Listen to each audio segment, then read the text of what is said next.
Hello and welcome to another tale from Juniata County's history. Today we are going to talk about Frances Day, who presented herself as a man and enlisted for service in the Civil War in Mifflintown in 1862. Her alias was Frank Mayne, and I've found her story in nearly 30 books, although there's probably even more. In every one of these books, they tell the same semblance of a story, more or less. Girl falls in love with guy, then pretends to be a guy to go off to war with the guy, but then out-soldiers him and becomes an officer. Then he died, she got sad and went AWOL, and everyone was confused. Then later, they find out that their buddy Frank re-enlisted to serve in the war's Western theater, but was mortally wounded, and her true identity was revealed due to her wounds. Everyone was again shocked and confused by all this wild news. Now, in and of itself, that is a pretty cool story. But after reading the same iteration in every book, it does get a little bit frustrating. But not because her story gets boring, but because not a single book tells the biggest plot twist in the entire story. Well, that ends today because Frances Day's full epic saga is about to blow your mind. Picture it, Mifflintown, July 1862. What was believed to be a young man came into the business of Captain Cornelius McClellan in Mifflintown. The young man said that he was a former member of an Ohio regiment and he wanted to talk military matters. This person was a stranger to McClellan, but in conversation, it was clear to him that the visitor had knowledge of military matters. Then when the next month came, August 5th, 1862, John P. Wharton recruited some young volunteers and created what eventually became Company F of the 126th Regiment of the Pennsylvania Volunteers. This young man that McClellan met was one of the recruits and enlisted under the name Frank Mayne. Of course, we know that this was Frances Day in disguise. Heads up, I am going to be using her name interchangeably with her alias throughout the story, so you're just going to have to pretend that you can see me doing my air quotes when I say Frank Mayne. So anyway, one of the other enlistments that day was William Fitzpatrick. They mustered in at Camp Curtin in Harrisburg 4 days later, and it was clear that Mayne and Fitzpatrick were friends. They ate together and were constantly in each other's company. Mayne showed excellent soldiering skills, demonstrating sound judgment and leadership qualities, and was elected to be a sergeant in the company. Although a stranger to all the Juniata County boys in the company, he had soon ingratiated himself with his comrades and was very well liked. Then a week after arriving at Camp Curtin, the regiment left Harrisburg and marched for duty in Washington, D.C. Their camp was at Clouds Mills, Virginia, near Alexandria. Only a few weeks later, Fitzpatrick contracted an illness at camp that landed him in a hospital in Alexandria. He was thought to have smallpox, so he was placed in a smallpox ward. On August 24th, Mayne got leave to go visit Fitzpatrick. Fellow soldier Colonel Theodore Birchfield remembers this well. He said, "That morning, I saw him packing a civilian suit in an old haversack and asked him what he was doing. He said he had no use for the civilian clothes and was going to take them to Alexandria and sell them. Then he bade me goodbye, and I wondered why he clasped my hand so warmly. He never came back, and we all regretted his desertion because he was a fine soldier." So at this point, everyone thinks that Fitzpatrick died in the hospital and that Mayne couldn't take the grief and deserted. In fact, official military records say that Frank Mayne deserted and William Fitzpatrick died on August 24th, 1862. But that is not at all what happened. Frances did go to the hospital and take that civilian suit to go visit her love, but she also had a plan. While she and William were strolling around the hospital camp, another smallpox patient was brought in and placed in his bunk. Then the patient died and was later buried at the Military Asylum Cemetery of Washington, D.C. But since it was William Fitzpatrick's name on the bed, he was the one recorded as deceased and buried. This was a series of fortunate events because her plan was for the two of them to leave the 126th Pennsylvania Regiment and join a Western regiment so that they could see more action in the war's Western theater. What a stroke of luck! They also had both received a bounty of $50 for enlisting in Juniata County, of which she still had $21.79 owed to her on the date that she left. So she probably still had that other $28.21 on her. Frances put on that civilian suit that she brought along and used the money to go purchase civilian clothes for William, and off they went on their next adventure.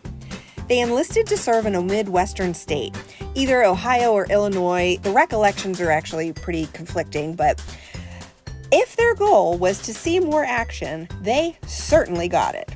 They ended up in the Battle of Chickamauga, which was fought in the northwestern Georgia area near the Tennessee line in September of 1863, a year after they left that Virginia field hospital. That battle was the second highest number of casualties in the Civil War, second only to Gettysburg. Now, it is said that this is where Frank Mayne was reportedly mortally wounded, but on her deathbed confessed to being Frances Day. Every single reiteration of this story in the history book says the same thing. Now, if that was the case, her story is still cool and still patriotic as heck. A romantic adventurer in spirit, she was one of the estimated 400 female Civil War soldiers who pretended to be men so that they could serve their country, with Frances being one that paid the ultimate price and gave her life for it. Except, you guessed it, this is also not what really happened. And this is the part that no history book has written about. Frances and William, or whatever names they made up during this enlistment, were both wounded at Chickamauga. But she didn't die, and he didn't die again. You can't see me, but I'm doing air quotes. So while the details are sketchy, it's quite possible that the pair had another lucky windfall at the field hospitals among those numerous dead and wounded and made their escape. But how do we know this?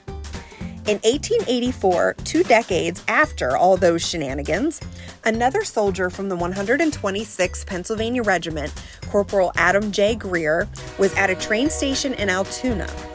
He was approached by a large traveling stranger who said, "Are you not Greer of Company F of the 126th?" When Greer replied in the affirmative, the stranger asked him if he recognized him, and Greer said that he didn't. "Well, I am Fitzpatrick of Company F." Greer replied, "Well, I guess not, because Fitz is dead." The stranger said, "He is not dead. He stands before you." Greer was so startled and confused by this sudden and unexpected conversation. He asked, how could this be, since Fitzpatrick was reported as dead? This is when he learned about the lucky windfall at the Virginia hospital and the plan to transfer from the East to the West military scene. In fact, there's indication that Fitzpatrick may have even faked his illness as part of that plan. Now, Greer then asked the same questions that are probably burning in your mind right now. What became of Frank Mayne? Fitzpatrick replied, "Well, air quotes, Frank Mayne and I are married and live on a large farm in Illinois. She is the mother of 5 stalwart boys. I am on my way home from Washington, where I have been looking after my own and my wife's pensions." Now, naturally, Greer had some other follow-up questions like, where do you live in Illinois and what names did you serve under? But Fitzpatrick was just like, nope, not telling, peace out, hopped on a train, and that was that. I'd kind of like to imagine Greer on that train platform, kind of like this, jaw dropped, mind blown. But in today's world, we would have hopped on our phones and called our friends or texted our friends and said, hey guys, guess what? You'll never guess what. But all Greer could do in 1884 is write letters and tell the story in person. One such letter went to Captain McClellan in Mifflintown. Then McClellan told the story again in 1898 in a letter to another veteran of the 126th, John Nelson Banks, Esquire of Indiana, PA. So word trickled slowly and kind of selectively enough that the plot twists never made it into any history books. D. Watson Rowe's sketch of the regiment says that the company had a bit of romance connected with it, and that William Fitzpatrick loved and was loved by Frances Day. The book also said that to verify her story at Chickamauga, letters were written to the officers of Company F at Mifflintown, and thus the mystery of a sergeant's desertion was dispelled. One such officer who was written to with the news of her death and gender was Colonel Birchfield. He also had a run-in 1913 with Jacob B. Stauffer, a veteran of a different regiment, who was working as a clerk in the Adjutant General's Department in Harrisburg. The two met at Capitol Park. Stauffer had just discovered this hot tip in the military records and could not wait to tell somebody. A girl in one of our units? How did we not know? And she joined to be with her sweetheart? Ugh, the audacity. Well, he was flabbergasted. But imagine his surprise when the first person he told, Birchfield, told him, well, he already knew this story because he knew Frank Mayne well and that they had served together in the same regiment. He said, "I never suspected Frank was a girl. Day was a handsome fellow, young and bright. The story of Day's real name and the fact that it was a woman we had in our company, I did help to verify when we got the news of her death in the West." Apparently, neither one of them had been in the loop about what Greer found out on that Altoona train platform. In 1890, a group of veterans were meeting at the Philadelphia GAR and passed around a newspaper article that listed the known soldiers who turned out to be women. It was handed around, and the old soldiers studied the brief list of these imitators of Joan of Arc. Several of these veterans remembered the name Frank Mayne very well. A colonel at that meeting said, "That whole story is familiar to me, and it is a romance so extraordinary that it only escapes the suspicion of fiction because the facts are officially attested. She was a small girl with a figure so slender that in men's dress there was nothing to indicate her femininity. Frances Day was a heroine of a genuine sort, and her life was a wonderful romance." Those of you who know me know that I'm like a dog with a bone when it comes to historical mysteries. I needed to know more and see if I could figure out their true identity in Illinois. I've only found one short article that tells the story fully with these plot twists. It was published in Pennsylvania Folklife magazine and written by Paul McGill, a descendant of McClellan who is in possession of the letter he wrote to Mr. Banks. McGill hit the nail on the head by saying that this story is more accurate than the official record. Such records deal with so many people that they are bound to be impersonal and oftentimes inaccurate. But with fake deaths and fake names of a soap opera level, where could I start to figure this out?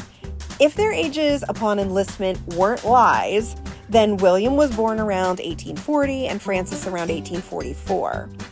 But where did they come from? How did they end up in Juniata County? What regiment did they re-enlist in?